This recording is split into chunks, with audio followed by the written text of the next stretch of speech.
I'm an expert in human behavior and the human mind. I've been called a brain ninja every now and again. I love that. But really happy to be a part of this panel. I'll keep it a little bit behind, but I think this is a great topic, and I think some people are going to really benefit from today. Awesome. Well, let's bring up one of your co-panelists, Sapna Doshi. Can you come up to the stage, please, and don't trip like Carlos did?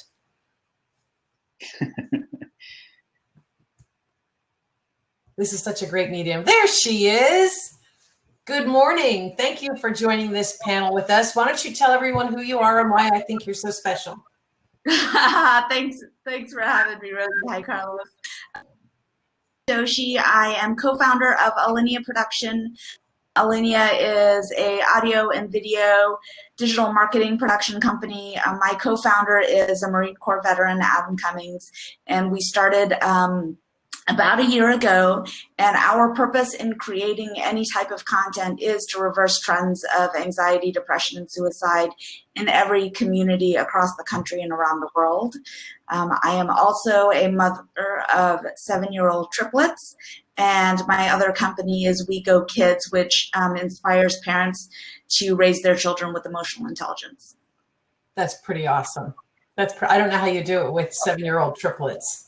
I do not know how you do that. And to round out this panel, another one of my favorite people, Janelle Norton. Can you bring Janelle in? Good morning. There she is. How are you? I'm good. How are you? Wonderful. Why don't you share who you are, and then we'll get kind of rounded out, and why you're so special today. Sure. So I'm Janelle Norton. I'm owner of Trinity Yoga. We might have some feedback here. How's that? I'm owner of Trinity Yoga, and I'm a yoga instructor and a iRest practitioner. iRest is a guided meditation that was developed at Walter Reed Medical by Dr. Richard Miller, and we use it a lot for trauma, people who suffer any kind of trauma, but we use it mostly for veterans, first responders. I do a lot of traveling for like O2X, Human Performance Company, and Brian Bill Foundation, all these people that work with veterans and first responders. We teach them yoga, and then I put them to sleep.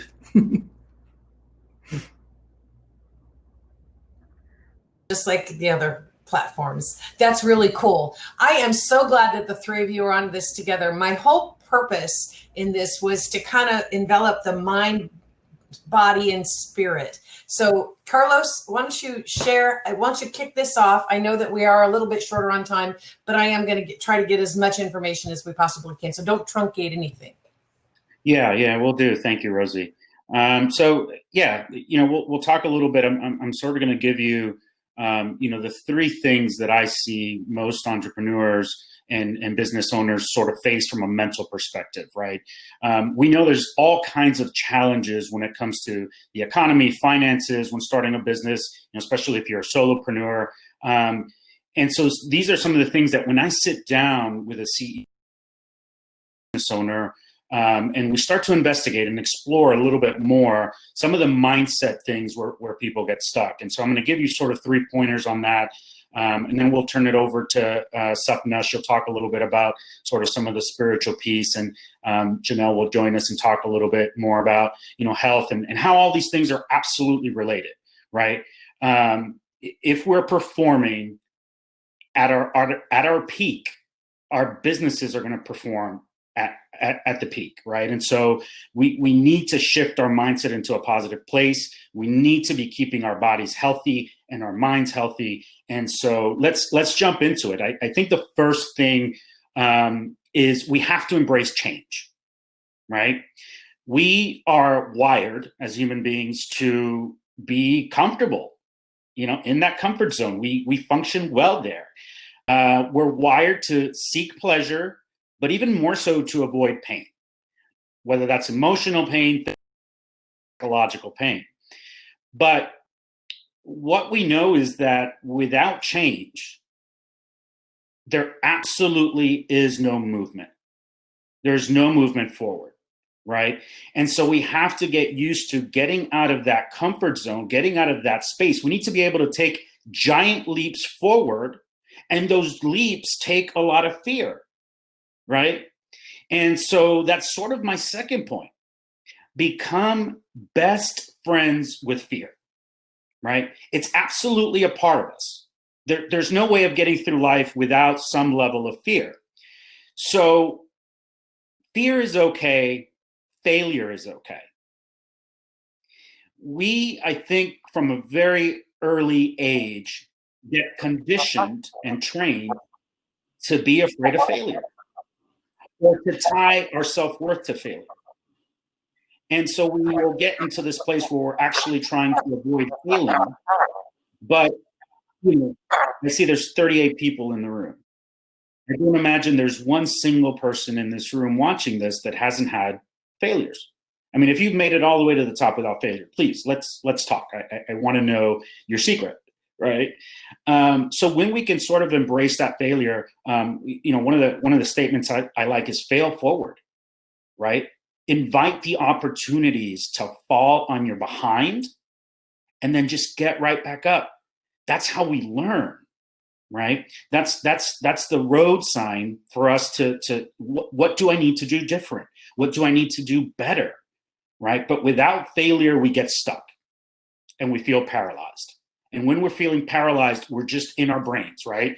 And it's just churning and churning. And what that causes is anxiety and worry, right? And then we're wondering why we can't get out of our own way. The third thing that I often see, and it's very closely related to these other 2 points, my statement always is your net worth has nothing to do with your self-worth, right? If we tie too much of our value as a person on our bank account, we're in trouble, right? Because we just talked about there's going to be failures. And if you tie your self-worth to that, then, when you do run up against those obstacles, when you do fall, when you do stumble, you're going to be down longer. Because on top of the fact that you have this external failure, you're beating yourself up on the inside. I should have started this business a year ago. We should be financially, somewhere else. And it's just mentally, there's an anguish around that. Mentally, we're sitting around again, paralyzing ourselves because we're not moving forward, right? So your net worth has nothing to do with your self-worth. You need to think about the value you bring to the world, right? Your value as a parent, your value as a friend, your value as a human being, as a compassionate, loving human being, right? Sit into that, it's so much easier to get back up because failure doesn't mean crap to you, right? And you're like, hey, you know what? No big deal. I've done this 1,000 times, right? What I tell people when they're in that place where they really feel beaten up, right? One failure after another. I've been there, right? And it's a true struggle. Is to remind yourself of all of the successes you have had. You have come this far by succeeding, right? Maybe not just in business. Maybe it's with relationships, maybe creating a healthy or good relationship, a healthy marriage. Everyone here has had successes.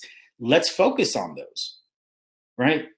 As entrepreneurs and people that are motivated, we're always looking at the next goal. What is the next thing? Where's the next place I need to go? But we often fail to just stop for a minute. And Janelle's going to talk about this mindfulness stuff, right? And take a look over your shoulder. What's the last year look like? What are all these amazing things that you've done to get you here so far? And so I think those 3 things, embracing change, failing forward, allow those failures to happen, and don't tie so much of your value as a human being just to your business. Because when it comes to those rough spots, you want to be able to just jump right back up and move forward. So those are sort of 3 things that I want people to keep in mind as we're going through the rest of this presentation and see how all these things tie in. Thank you. Sapna? Go ahead, Sapna.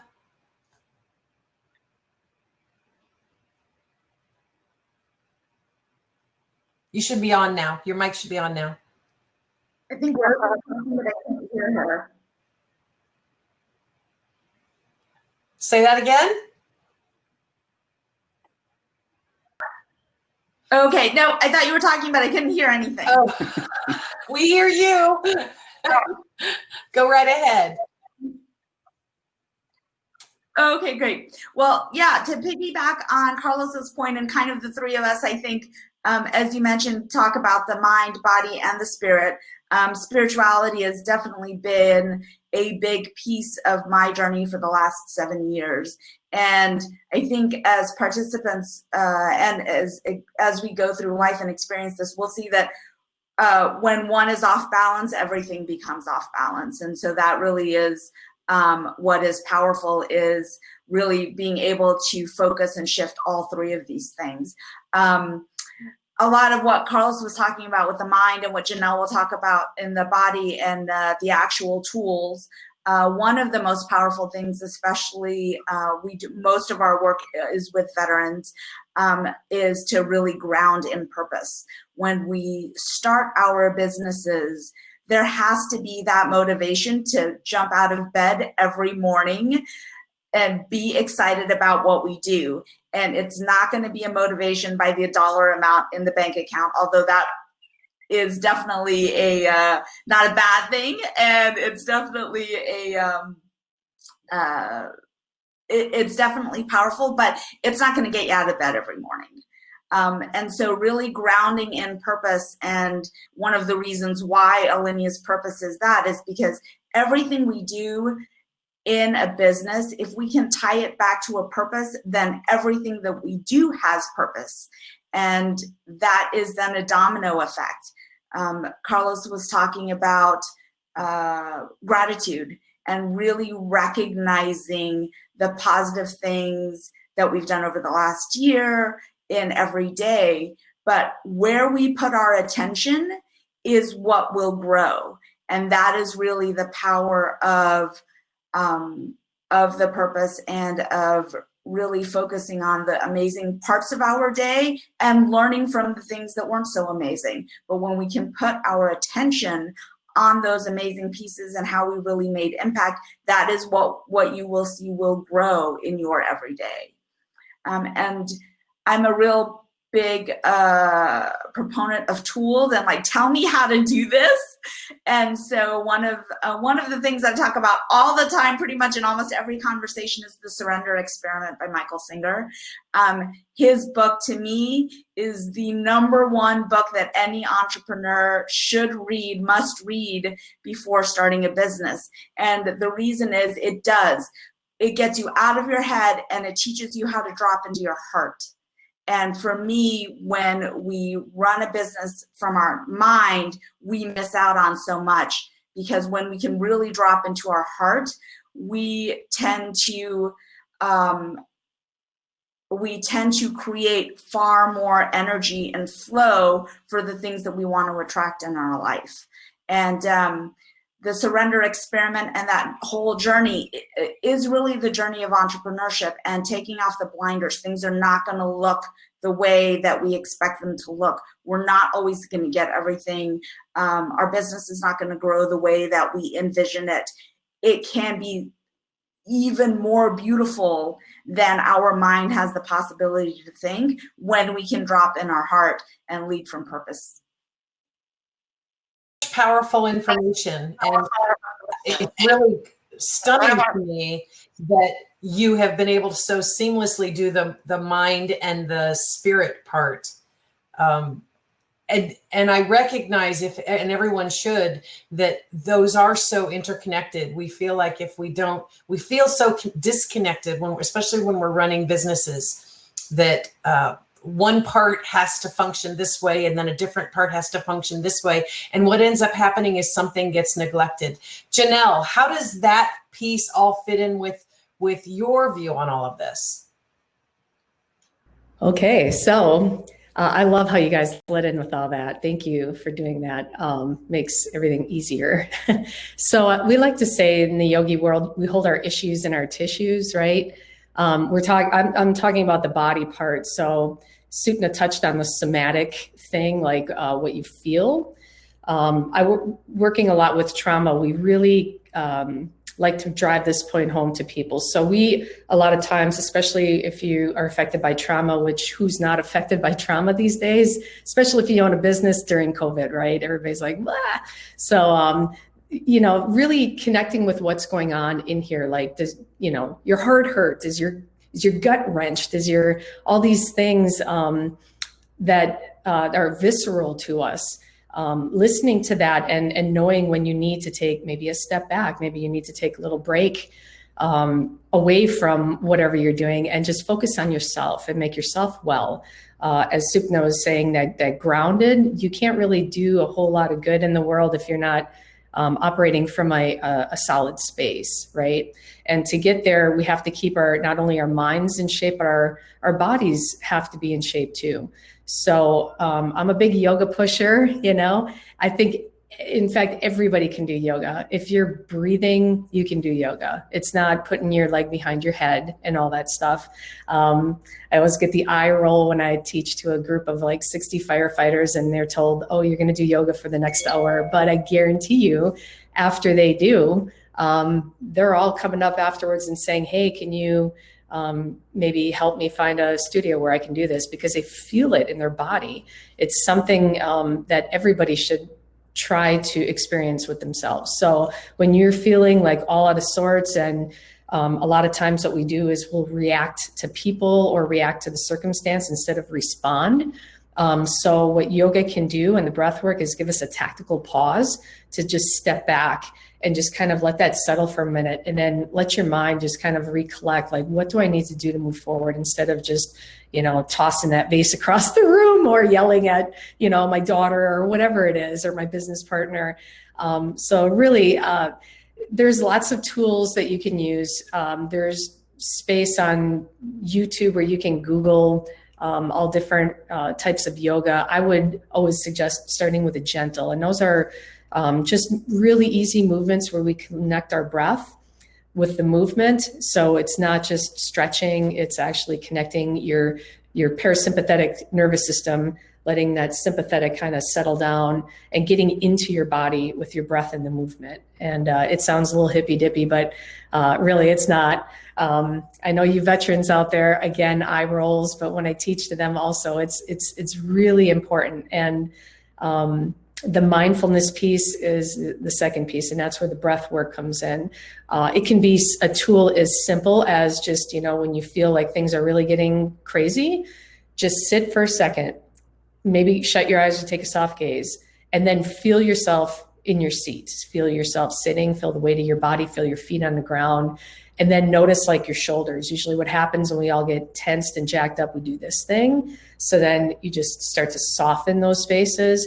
And then bring your mind to your breath. And you can do a few things with that. You can notice the inhale, maybe the coolness of the inhale coming through the nostrils and the warmth of that exchange on the exhale. And that'll anchor your mind in that moment. And maybe you just take 5 breaths like that. And 10 is better, 20 is awesome. The longer you can do it, it'll lower your blood pressure, helps increase concentration, reduce hypervigilance, all that good stuff just from using our breath. Am I rambling? No. Well, I had to chuckle. I watched a movie recently called The Intern with Anne Hathaway and Rene Russo and Robert De Niro. And Robert De Niro's doing yoga out on the like a lakefront. And when you said it sounds kind of hippy dippy, that was where my head went, was the last time I'd seen someone do yoga. And it did look hippy dippy, but let me tell you, they were all really calm. But of course, they're actors. So I totally get what you're saying. How do the 3 of you recommend that people try to find this balance between body and spirit? What should we be doing every day to make that happen? Anybody is good. I'd say, you know, first thing in the morning, be intentional, right? It's easy to start off the morning and, you know, we're busy. We have emails to get to and sort of jump on that phone, right? Mm-hmm. Just pop it right in front of our face. And, you know, I say be intentional. Get up in the morning, and just like, sit at the kitchen table, sit on the couch, and just sort of, what do I need to do today? What am I feeling today? What's going on with me internally? And just get your mind in the right place. I know people have these great ways, right? They'll exercise for 20 minutes, maybe do a little meditation, for 20 minutes. And that first hour, right? I know it's like, well, geez, I already get up so early, Carlos. What do you mean?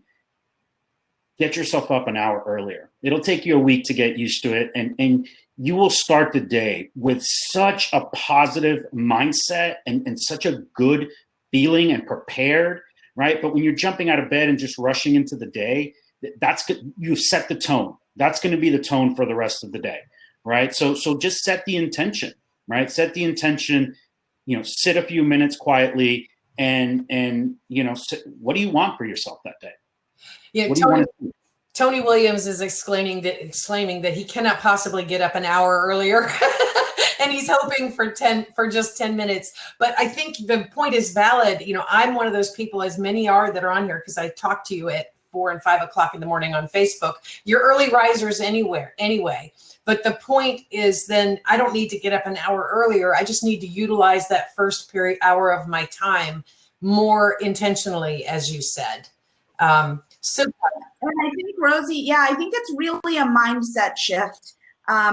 Because this is a daily practice, but it's a way of life. This requires practice day in and day out.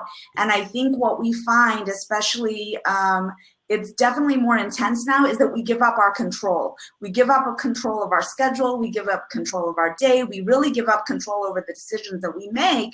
And we say that, well, I can't do this for myself because of ... And that is just really a story that we tell ourselves. Mm-hmm. We have control over our day. We have control over our lives. We have control over the experience that we want to create this day to be for us. And it is our responsibility to make that happen and nobody else's. Uh-oh, where did Carlos go? Janelle, what do you think about all of that? Unmute. Yeah, I was just typing somebody, they talked about the gratitude thing, which is huge. I know Sapna is big into that too. Being just grateful for where we are right now. So Carlos touched on how we're always taking all of our experiences from what happened to us in the past, business or personal, and projecting all that into what's going to happen next. So we want to be right here, right now, and in this present moment, dealing with that and try not to let all that. Yeah, we need those experiences to draw from to make our next decisions, but really being mindful in this present moment with what's coming next, without getting too projected ahead, I think. And the gratitude practice of just feeling like I'm thankful for what I have right now, thankful for turning on a light switch and having electricity. We have people in the world that don't have that, all these little things that we have so much in this country to be grateful for in our lives, even though we might be in some circumstances that, our businesses are not doing what we want them to, but we're still here and we're healthy and things are going okay. So just take it one moment at a time. Well, I appreciate that you've each, sorry, go ahead, Sapna, you have something? I was just going to say what's powerful about the tools that Janelle teaches, they apply directly to us as entrepreneurs. So say, for example, when I get rejected by a new client that says, nope, I'm not going with this proposal, I go back to Janelle's breathing technique to get myself out of that fight or flight so that I can balance again and not react, but really just make a really balanced and grounded choice of what is going to be my next move. So the tools and even the yoga, the things that Janelle teaches and that we all practice are meant to be used on a daily basis to get us off of this entrepreneurial roller coaster that we ride and to get us more grounded. Absolutely. It's really interesting that you say that. I don't know if I'm okay. We're good now. This respond versus react. Anyone that's familiar with the book, Gary Schonegger's book, Who Owns the Ice House. It talks about 8 traits of entrepreneurs. And one of those very special ones is the ability to respond versus react. And it's not just, it's a mindset, yes, but it's a certain way that we deal with our business and that roller coaster as entrepreneurs, that you will get much further and succeed better, easier, if you respond instead of react. React is a punch, right? It's like that feeling you get in the gut and you just go with it without thinking. Responding, though, is more thoughtful. It's taking those 10 breaths. It's thinking about what you're going to say and how you're going to solve that challenge rather than just, that gut punch. So it's really interesting. I'm glad I see someone Valerie's put the book, Who Owns the Ice House, in the chat. I'm going to go to some Q&A. And Tony Williams writes, do you think, in fact, let's see if we can bring Tony up. If I'm able to do this. Yay, let's see if that works.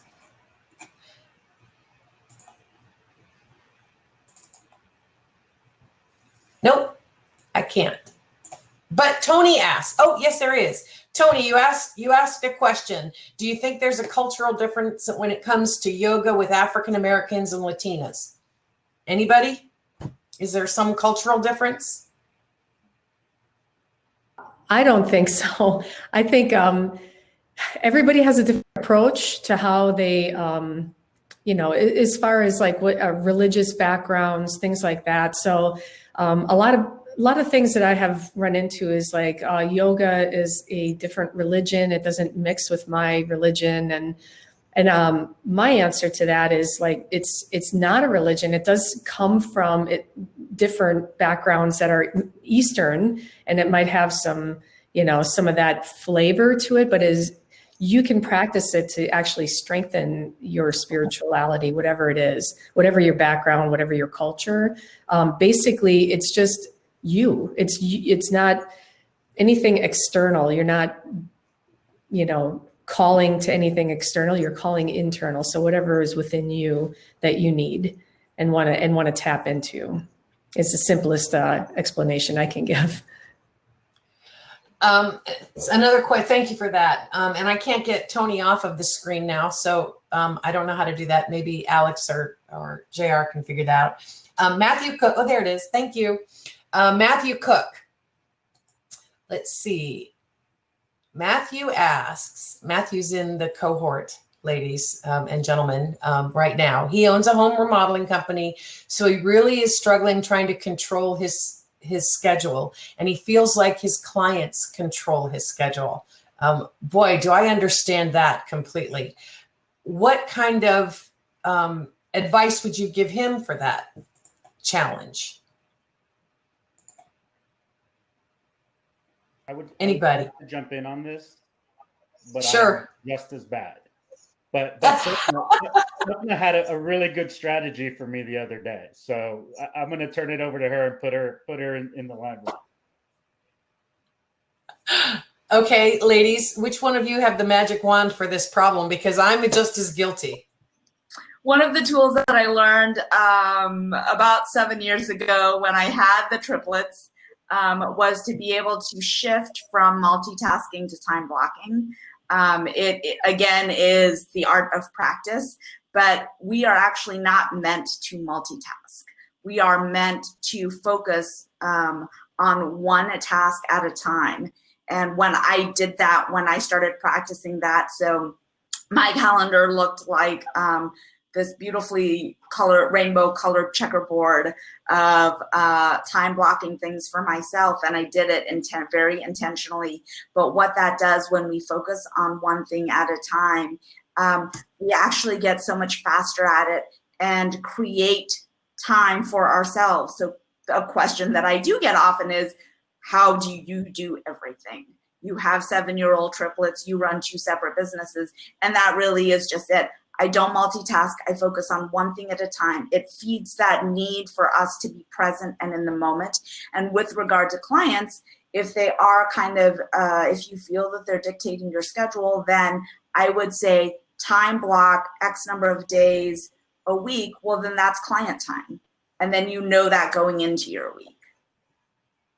You know, that's a really interesting concept. I was at a conference one day, a one-day conference somewhere, where somebody introduced me to time blocking, and they had a calendar, a physical calendar, and they used colored pencils to color code which parts of their days were assigned to self activities, self-care, client activities, computer time, family time, and then lots of time that was not blocked out at all, so that it was flex time. If something, an emergency came upon and they needed to do something, then that was time available. And for the short time that I disciplined myself to use that, which was for about 2 months, and it is like anything, it's like yoga, it's like meditation, it's like getting up an hour early. You have to keep doing it to get in the habit of doing it. But I put a link in the chat of the first place that I could Google something about that whole concept of my time blocking. Thank you. Because now I'm thinking about time blocking and task charting and theme days and things like that. However you need to make this work, it really is just taking time to get used to it, like getting up an hour early or doing a meditation every morning and that kind of thing. And Rosie, if I can just throw in one more point in there. Please. When you do that time blocking, the absolute importance and value of rest, right? Not only do our bodies physically need to be renourished, but our brains even more so, right? Mm-hmm. And so if you're just pushing it to the limit and redlining it all of the time, you're not nearly using your talents in the way you need to, right? So find the hours in the day at which you are at your peak. For me, that's the first few hours of the morning, right? I can write, I can do whatever. I'm focused. I'm there. I know that doesn't function for me at night. I can no longer do that. So that's where I shut it down. That's the time that that I shut it down. But I say when you don't do this, it's literally like trying to drive your car with the emergency brake half on, right? You're not at your peak if you're not taking time to just rest, to shut it down, get away from the phone, get away from the computer, and you will be able to do and to work harder once you've taken that time for yourself and have rested your brain a little bit. What a great analogy. Go ahead, Janelle. I just want to plug, since we're on that track with Carlos, iRest. I as an integrative restoration. There is just the magic that happens from a nap. And this is like a nap on steroids. So 20 minutes is the equivalent of about 2 hours of REM sleep. It's a guided meditation practice. I'll put the link in here. You can get some free ones on there. There's free ones on Insight Timer. We have them on my site for Trinity Yoga. But if you can block off 20, 30 minutes in the afternoon, turn your phone off, duct tape the kids in the closet, whatever you got to do, and just take that time for yourself, that 20 minutes, you will be so refreshed the rest of the day, no matter how tired you are. I think there was a reason Europeans and Spain and South America, they have it right. Doing that nap in the afternoon when your circadian rhythm starts to crash, don't go grabbing a Red Bull and coffee. Take a nap, even if it's just 20 minutes, and you'll be surprised at how well you can balance yourself. Yeah, that's really cool. That's a really great idea. We have one more question and we have about 2 minutes to go, but I have my own thoughts about this question. Veronica Lane asks, does being that systematic remove the fun? And I know all of you are going to have an opinion about that, so somebody shout one out.